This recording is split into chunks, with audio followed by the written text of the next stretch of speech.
Cet homme qui erre dans la prison hautement sécurisée du Mexique n'est pas un homme ordinaire, mais le plus grand et le plus dangereux trafiquant de drogue du monde, El Chapo.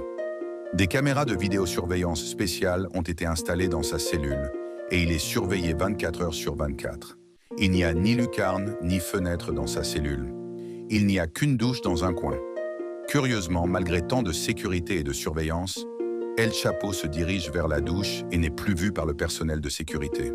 Au bout d'une demi-heure, quand ils ont eu des soupçons, ils sont entrés dans la cellule, mais le plus grand trafiquant de drogue du monde s'était déjà enfui. Après tout, d'où et comment s'est-il échappé? Jetons un œil à la vie d'El Chapo et à son évasion dans les vidéos d'Awareness TV. Né en 1957 dans une petite ville du Mexique, Daraguato, le vrai nom d'El Chapo est Joaquín Guzmán. Mais plus tard, il s'est fait appeler El Chapo. Il a hérité de son habitude de trafic de drogue de son père, qui était lui-même un petit trafiquant de drogue. Il était dealer et avait chassé El Chapo de sa maison très jeune. El Chapo n'avait pas de travail pour gagner sa vie, et comme il ne trouvait rien même après avoir cherché, il a commencé à vendre de la drogue. À l'âge de 15 ans, il a commencé à cultiver lui-même de la drogue. Il choisissait une zone déserte pour lui-même et commençait à y cultiver de la marijuana. Petit à petit, son trafic de drogue a pris tellement d'ampleur que les grands trafiquants de drogue du Mexique ont voulu l'inclure dans leur gang. Dans les années 1970, il a rejoint un gang de trafiquants de drogue appelé El Guepalma. Dans ce gang, il surveillait le trafic de drogue et il était si strict dans son travail que chaque fois qu'une livraison était en retard ou qu'il y avait la moindre erreur, il tuait le trafiquant. En 1980, il a rejoint le gang d'El Pedro Gado, le trafiquant de drogue le plus célèbre de l'époque. Ce gang était le plus grand gang de trafiquants de drogue au Mexique. El Chapo s'est également vu confier la responsabilité de la logistique et de l'expédition de la drogue dans ce gang. Son travail consistait à surveiller la drogue qui arrivait de Colombie au Mexique. En 1989, le chef du gang fut arrêté par les agences de Gado et le gang se sépara. Profitant de l'occasion, El Chapo forma son gang qu'il baptisa le cartel Sinaloa. La drogue était désormais introduite en contrebande aux États-Unis par deux voies. La plupart de la drogue venait des Caraïbes et l'autre était la frontière mexicaine. Les agences américaines avaient concentré toute leur attention sur les Caraïbes et de nombreux trafiquants et gangs de drogue avaient été arrêtés. El Chapo en profita et commença à faire entrer de la drogue aux États-Unis en utilisant différents canaux. Il cultiva de nombreuses drogues, dont la méthamphétamine, l'héroïne, l'ecstasy, la cocaïne et la mervana, ce qui lui rapporta plus. C'est pourquoi il se concentra davantage sur ces drogues. Mais faire entrer de la drogue en contrebande aux États-Unis n'était pas si facile, et pour cela, il fit ce travail en étant très intelligent.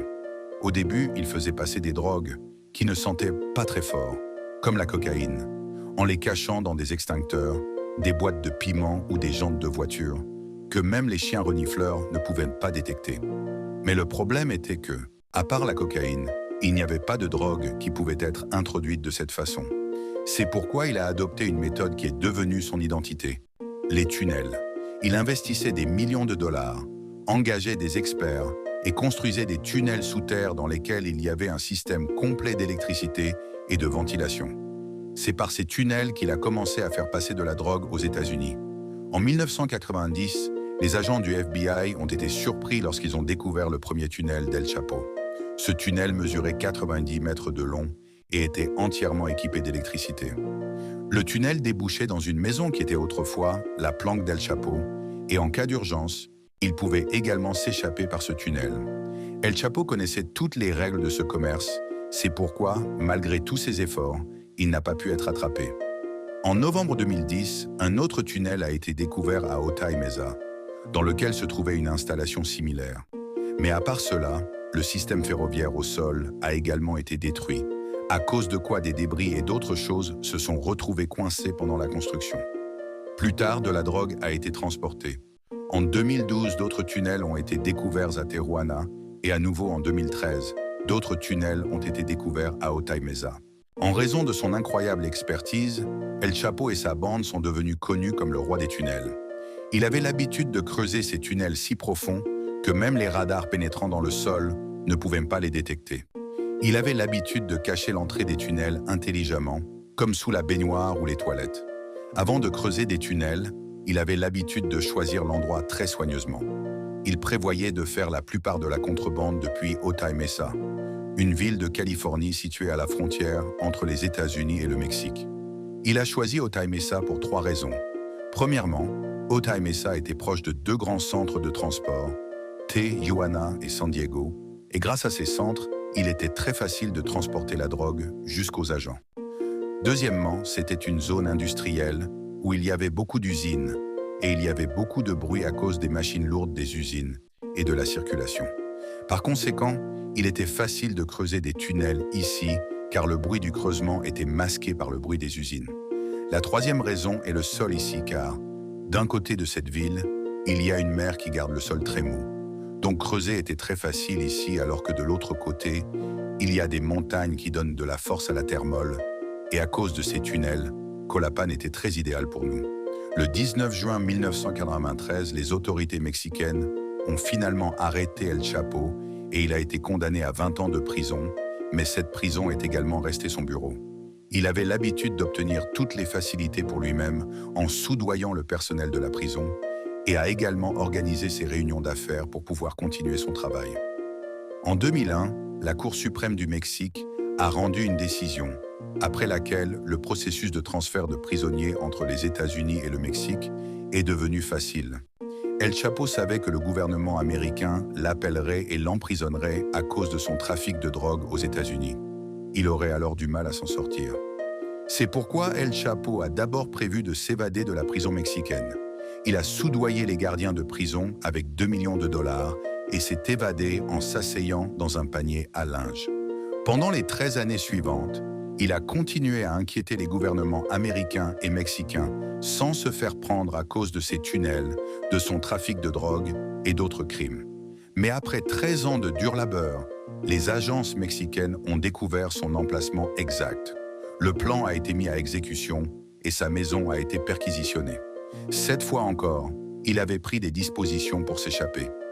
Il est entré dans un tunnel secret sous la baignoire de la salle de bain. Mais les autorités ne l'ont pas laissé aller trop loin et l'ont finalement rattrapé. Il a ensuite été envoyé dans la prison la plus sécurisée du Mexique, la prison de sécurité maximale El Teplano, et une surveillance spéciale a été exercée sur lui. Mais après seulement 1 an, le 11 juillet 2015, alors qu'il marchait dans sa cellule à 20h50, il a été vu pour la dernière fois près de la zone des douches.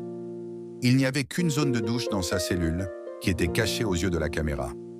Après environ une demi-heure, alors qu'il n'était pas vu par la caméra, la cellule a été ouverte pour inspecter la cellule. Au moment où les gardes sont entrés, El Chapo était déjà parti. Il a astucieusement creusé un tunnel en élargissant la gouttière de la zone des douches qui était reliée à un grand tunnel en dessous. Ce tunnel s'ouvrait sur un chantier de construction voisin à 1 km, à 10 mètres sous terre et à 1,70 mètres de profondeur. Ce large tunnel était si large qu'une personne pouvait facilement le traverser, mais cette fois, sa liberté n'était pas pour longtemps. Le 8 janvier 2016, des marines mexicains ont de nouveau attaqué sa planque à Los Mochos, et après une violente bagarre, il a été capturé une fois de plus. Cette fois, le gouvernement américain n'a pas voulu prendre trop de risques, alors en 2017, le gouvernement mexicain a remis El Chapo aux États-Unis, où il purge sa peine à perpétuité dans la prison Supermax du Colorado. Mais la réalité est que, peu importe le niveau de sécurité, le gouvernement américain craint toujours qu'El Chapo ne s'échappe à nouveau. J'espère que vous aimerez tous et partagerez également cette vidéo d'Awareness TV. Merci beaucoup pour votre temps. À bientôt pour la prochaine vidéo incroyable.